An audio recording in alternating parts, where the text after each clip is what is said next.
और इस वक्त की सबसे बड़ी खबर, बहुत बड़ी खबर, वॉर ब्रेकिंग के जरिए ईरान को दी गई डेडलाइन के खत्म होने से 1.5 घंटे पहले ही अमेरिकी राष्ट्रपति डोनाल्ड ट्रंप का देखिए बहुत बड़ा ऐलान सामने आ चुका है। तो देखिए 10 बिंदु का प्रस्ताव यहां पर हुआ और विवाद में देखिए कई सारे मुद्दों पर चर्चा भी यहां पर लगातार हुई है। ट्रंप ने 2 हफ्ते के लिए सीज फायर का ऐलान कर दिया है, यानी कि एक दूसरे पर बमबारी अब कम करते हुए यहां पर दिखेंगे। और खास बात यह है कि इजरायल भी इसमें सहमत हो चुका है।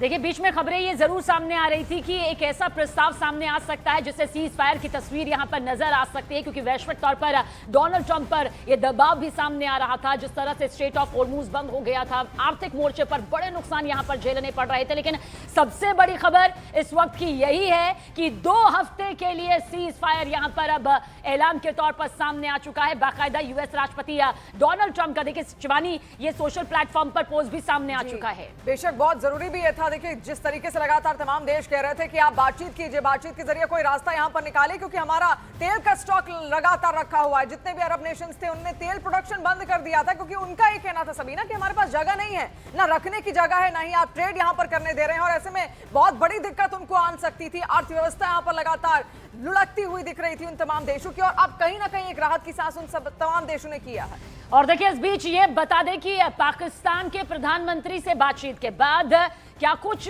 सामने कहा यूएस राष्ट्रपति डोनाल्ड ट्रंप ने। उन्होंने मुझसे कहा कि आज रात ईरान पर होने वाले हमले को रोक दिया जाए, इस शर्त पर कि ईरान तुरंत यानी कि फौरन पूरी तरह और सुरक्षित तरीके से होर्मुज स्ट्रेट खोल दे। और देखिए आगे वो ये भी कहते हैं कि मैं 2 हफ्तों के लिए हमले और बमबारी रोकने के लिए बिल्कुल तैयार हूं। ये दोनों तरफ से लागू होने वाला सीज फायर होगा। हम ऐसा इसलिए कर रहे हैं क्योंकि हम अपने सभी सैन्य लक्ष्य पहले ही हासिल कर चुके हैं और ईरान के साथ लंबे समय की शांति के लिए समझौता काफी आगे यहां पर आ चुका है। हमें ईरान की तरफ से 10 बिंदुओं का प्रस्ताव मिला है जिस पर बातचीत हो सकती है। पहले के ज्यादातर विवादित मुद्दों पर अमेरिका और ईरान के बीच सहमति बन चुकी है। अब ये 2 हफ्ते का वक्त इस समझौते को पूरी तरह अंतिम रूप देने के लिए दिया जा रहा है।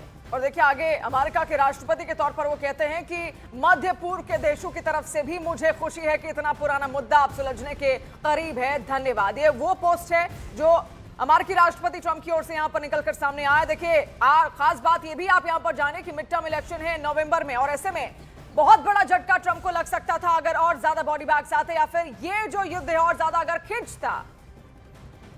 और हमारे 2 सहयोगी इस वक्त हमारे साथ मौजूद हैं और स्टूडियो में हमारे सहयोगी शैलेंद्र वांगू भी मौजूद है, नीरज हमारे साथ है और इजराइल की जमीन से इस वक्त हमारे साथ रिफत अब्दुल्ला भी मौजूद है। सबसे पहले रिफत आपकी तरफ रुख करेंगे, क्योंकि आपने पल पल की तस्वीर बेखौफ और जाबाज रिपोर्टिंग के जरिए पूरी दुनिया तक यहां पर पहुंचाई है।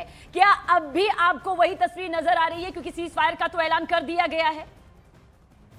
देखिए मैंने हेलमेट निकाल दिया है, बीपी वेस्ट निकाल दिया है, इस उम्मीद से कि वाकई में अब ईरान की तरफ से यहाँ पे मिसाइल नहीं आएंगे। हालांकि 1 घंटा पहले यहाँ पे सायरन बजी थी, लेकिन फटा कुछ भी नहीं। तो अभी लगता है कि शायद फिर से अभी 2 हफ्ते तक यहाँ पे मिसाइल नहीं बरसाए जाएंगे, क्योंकि दोनों तरफ से ये सीज फायर अनाउंस किया गया है।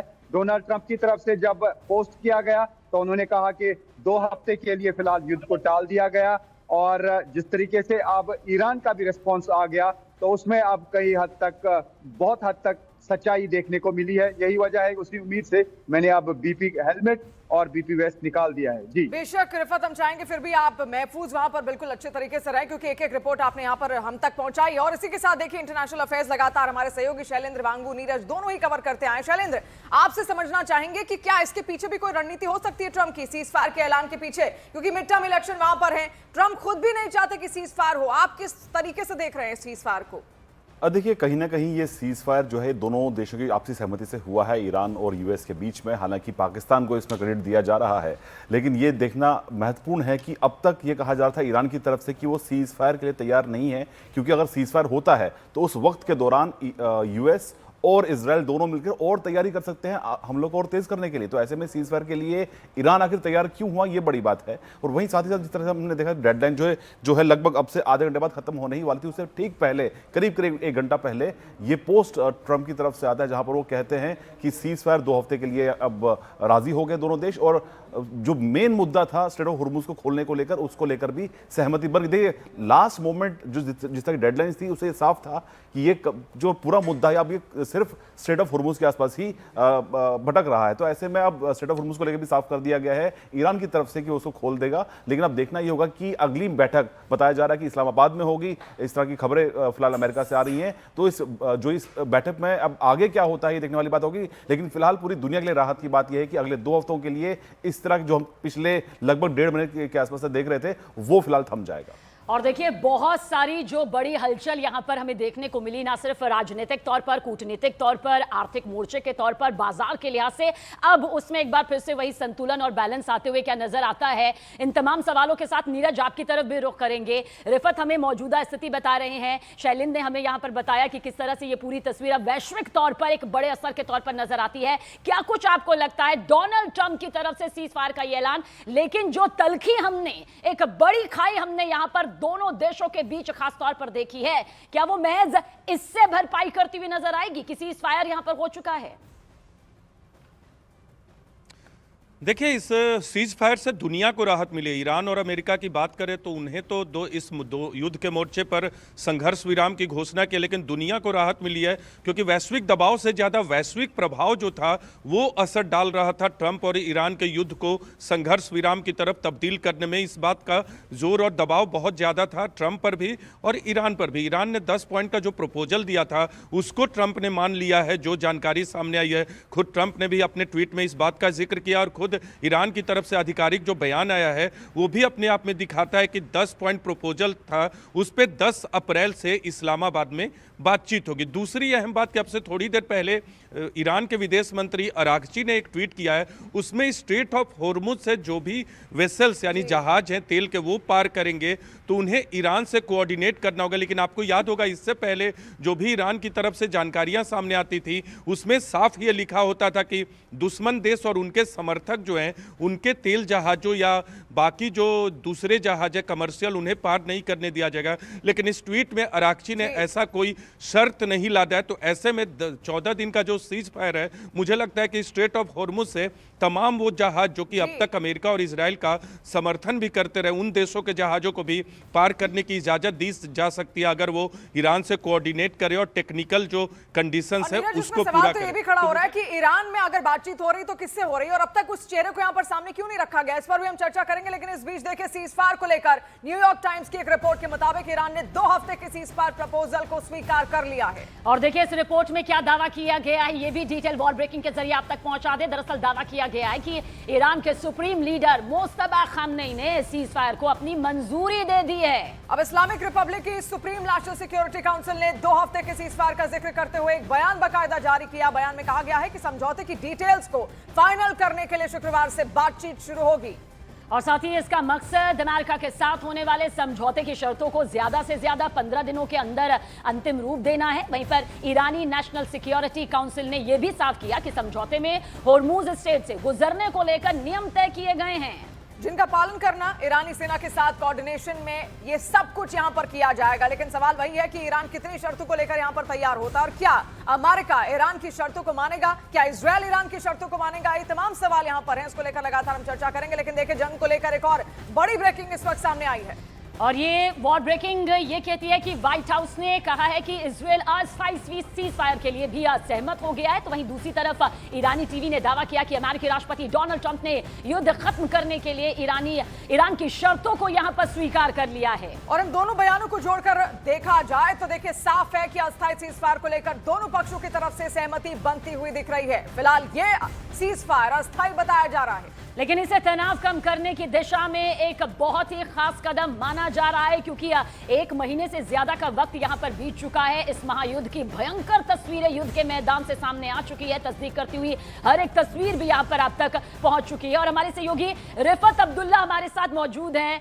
रिफत, सीधा सवाल जो कि आपने रिपोर्ट के जरिए लगातार इन्हें 1 महीने से ज्यादा वक्त से युद्ध के मैदान से पहुंचाया है, ये सीज फायर है जिसे किसी भी देश का हार ना मानना नहीं माना जाता बल्कि अस्थायी तौर से कुछ वक्त समय सीमा के हिसाब से रोकना माना जाता है। क्या उसका असर माना जाए अभी इसी वक्त से नजर आना शुरू हो चुका है? देखिए बिल्कुल आना चाहिए, क्योंकि ये एक तरफा नहीं है, दो तरफा है। जब डोनाल्ड ट्रंप ने पोस्ट किया, उसके बाद पूरा रिस्पांस आ गया है ईरान की तरफ से। ईरान के फॉरेन मिनिस्टर ने भी एक सोशल मीडिया पे पोस्ट करके बता दिया है वही जो डोनाल्ड ट्रंप ने बता दिया है। 10 पॉइंट फॉर्मूला जो है अभी उस पर बात हो रही है, और उसमें बताया जा रहा है कि पाकिस्तान ये मीडिएशन की है। उसमें शहबाज शरीफ का भी नाम लिखा गया है, आसिम मुनीर का भी नाम लिखा गया है। लेकिन मैं आपको बता दूं कि उसका अब ऐसा लगता है कि दोनों मुल्कों के दरमियान एक अंडरस्टैंडिंग हुई है, यानी यूएस और ईरान के दरमियान एक अंडरस्टैंडिंग हुई है। जी तो ऐसे रिफात, में आपके किसी पास को वापस लौटेंगे, आप अपनी बात पूरी कीजिएगा। लेकिन एक और बड़ी खबर इस वक्त आ रही है, जहां पर ईरान ने सीजफायर की पुष्टि कर दी है। ईरान की ओर से पुष्टि की गई है। तो देखिए, ईरान के विदेश मंत्री ने सीजफायर की पुष्टि कर दी है। और अब्बास जगारची ने क्या कुछ कहा ये भी आपको वॉर ब्रेकिंग के जरिए बता दें। 2 हफ्ते के लिए सीज फायर पर यह सहमति बन चुकी है। उन्होंने ये भी कहा कि 2 हफ्ते तक स्ट्रेट ऑफ होर्मुज से आवाजाही होगी। इसके अलावा 10 सूत्री प्रस्ताव पर भी चर्चा होगी, ये भी उन्होंने ऐलान कर दिया। अमेरिका ने 10 सूत्री प्रस्ताव स्वीकार कर लिया है, ये भी अब्बास अरागची की ओर से कहा गया है। तो देखिए, इंतजार यही था, लेकिन सवाल अब भी वही है कि आखिर ईरान में क्या सीधे विदेश मंत्री से बात हो रही है? बातचीत आखिर किससे हो रही है? मध्यस्थता अगर कराने की कोशिश हो रही है तो कौन सा वो चेहरा है जिससे हो रही? शैलेंद्र, आपसे यही जानना चाहेंगे, क्या ईरान की इसमें कोई स्ट्रैटेजी हो सकती है? आखिर उस चेहरे को अब तक अमेरिका की ओर से, इजरायल की ओर से भी छिपा कर रखा गया कि बातचीत किससे हो रही है, और ईरान भी खुलकर सामने नहीं आ रहा कि कौन सा चेहरा है। मुस्तफा खामनेई कह रहे हैं, अभी कल की एक रिपोर्ट थी कि कोमा में है, तो बात कौन कर रहा है? आपने बिल्कुल ठीक कहा, लेकिन देखिए इस पूरे मामले को लेकर सिर्फ प्रेसिडेंट ट्रंप की तरफ से इशारा किया गया कि जो नई रजीम है उसमें कुछ ऐसे लोग हैं जिनसे बात करना जायज़ है, जो रेडिकलाइज्ड नहीं है।